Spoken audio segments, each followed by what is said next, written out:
राम राम दोस्तों।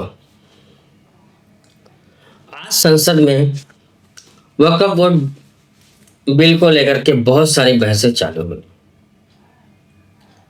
किरण रिजिजू ने वक्फ बोर्ड के संशोधन के जो भी भ्रांतियां थी बिल को लेकर के, सब विपक्ष की भ्रांतियों को दूर करने की कोशिश की। हर एक पॉइंट तो पॉइंट उन्होंने समझाया कि क्या वक्फ बोर्ड की हालत है। इस टाइम वक्फ बोर्ड इस टाइम जिस भी प्रॉपर्टी को अपने उंगली रख दी, या बोलते ना जैसे बस में जाए चढ़ने के लिए तो कोई खिड़की से अपना सीट पे रुमाल रख दिया या गमछा रख दिया कि ये सीट हमारी, तो वो सीट उसकी। ये हाल वक्फ बोर्ड का था कि जिस पे भी उंगली रख दिया जिस प्रॉपर्टी पे कि ये प्रॉपर्टी वक्फ बोर्ड की, तो वो वक्फ बोर्ड की।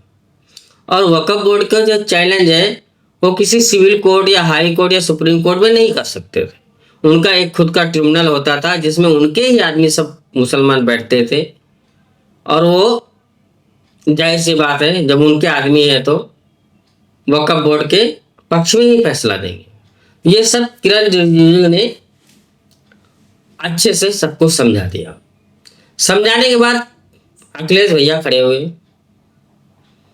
वो दुनियादारी सब कुछ बोले, 370 तलाक, मतलब जो भी नहीं बोलना चाहिए वो सब कुछ बोले। लेकिन वक्फ बोर्ड पे बोलने के लिए उनके दादा परदादा जितने भी है ना, वो सब परलोक सिधा लिए, और ये खुद जमीन पे वक्फ बोर्ड पे कुछ भी नहीं बोलने की इनकी औकात नहीं हुई। हाँ, अब वक्फ बोर्ड की चर्चा में ये समझ में नहीं आता कि बीजेपी के अध्यक्ष की क्यों बात करने लगे, कि बीजेपी अध्यक्ष ने अभी तक चुन पाई। एक कमाल का ये नमूना है। मुलायम सिंह जी, ये तुम्हारे बेटवा है ना, को तो पड़ोस के तो ना है ना, यह तो आशा नहीं रही कि तुम्हारा बेटवा इतना नहीं कर सका। तुम ऊपर से मोदी जी के कान में कुछ भुनभुना है कि अपने बेटवा का बचा तो लिया है, बोलो है या कौन काम का नहीं। ये हम पक्की बात बताए नहीं थे। ये तो हमारे और मुलायम सिंह की आपस की बात है। लेकिन ये बोल क्या रहे हैं कि बीजेपी अपनी अध्यक्ष अभी तक नहीं चुन पाया। अरे वो पार्टी बोल रही है कि जिसका अध्यक्ष उस फैमिली के सिवा कहीं कोई और हो ही नहीं सकता।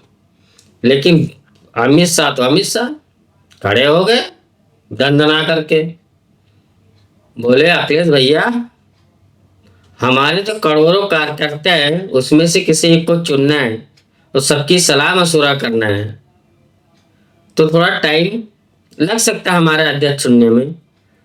लेकिन जितने भी तुम लोग हो परिवारवादी पार्टियां, तुम लोग को तो एक दो लोग में से ही चुनना रहता है। आप लोग को तो घर की बात रहती है अध्यक्ष चुनना। हाँ, मैं दावे के साथ बोल सकता हूँ अखिलेश तुम पूरे 25 साल अध्यक्ष रहोगे। और बोलो, बेचारा अखिलेश अपना मुंह लटका करके, वो टाइम देखने लायक का था, मुंह लटका करके रह गया अपना से, कुछ भी उसके जवान से निकला नहीं। ये वीडियो मैं रात को 10:30 बजे रिकॉर्ड कर रहा हूं। अभी तक वक्फ बोर्ड बिल पास नहीं हुआ है, न चर्चा चालू है। सब सांसदों का खाने पीने डिनर की सब सुविधा रख दी है सरकार ने। अपने स्पीकर तो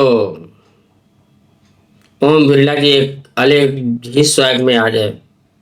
उनकी बॉडी लैंग्वेज और उनका जो स्टाइल है वो तो देखते ही बनता है। और हाँ, अमित शाह जी ने विपक्ष के कुछ सांसद कोई बीच में बड़बड़ कर रहे थे, तो अमित शाह जी ने ठीक से उनको समझाया, यह वक्फ बोर्ड बिल संसद से पास हो रहा है, कोई तुम्हारे घर के ड्राइंग रूम से नहीं कि ड्राइंग रूम में चर्चा हो रही है। ये संसद में पास हुआ बिल है, ये कानून बना हुआ है, ये तो तुमको मानना ही पड़ेगा। ये सीधा से डंके की चोट पे, तो सोटा लेकर के नहीं, ऐसा ऐसा वो सोटा, जैसे उनके हाथ में तो उंगली थी, लेकिन उंगली दिखा रहे थे, लेकिन वो एक तरह से समझ लो कि उनके हाथ में सोटा था कि तुमको तो मानना ही पड़ेगा, नहीं मानोगे तो तुमको हम मनवा करके ही रहेंगे। बेचारे पूरा संसद सन्नाटा हो गया था वो टाइम पे। देखने लायक का वो मौका था जब अमित शाह जी ने बोला ये संसद से पास हुआ कानून है, इसको तो मानना ही पड़ेगा। और मानेंगे क्या अब्बा भी, क्योंकि आप लोगों ने देखा होगा 370 सीएए और अपना ट्रिपल तलाक क्या उखाड़ दिया अमित शाह जी का या भारत की सरकार का।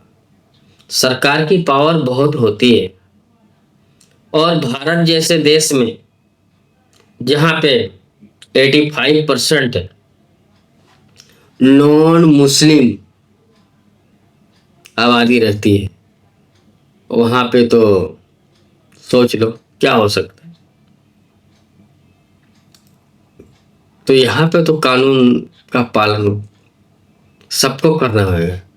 बहुत ज्यादा 2-4 दिन हो हल्ला कर लोगे, इससे ज्यादा कुछ नहीं कर पाओगे। हाँ, अगर आप लोग सोच रहे होंगे किसान आंदोलन के जैसा किसान बिल जो मोदी सरकार ने वापस लिया है, उसके जैसा कोई और बिल, खास करके वो गैर हिंदुओं या गैर मिनोरिटी, मतलब कि मुसलमान के सिवा और किसी के बारे में हो, वो बिल वापस हो जाए, ये तो अमित शाह और मोदी जी और योगी जी के फितरत के बिल्कुल खिलाफ है।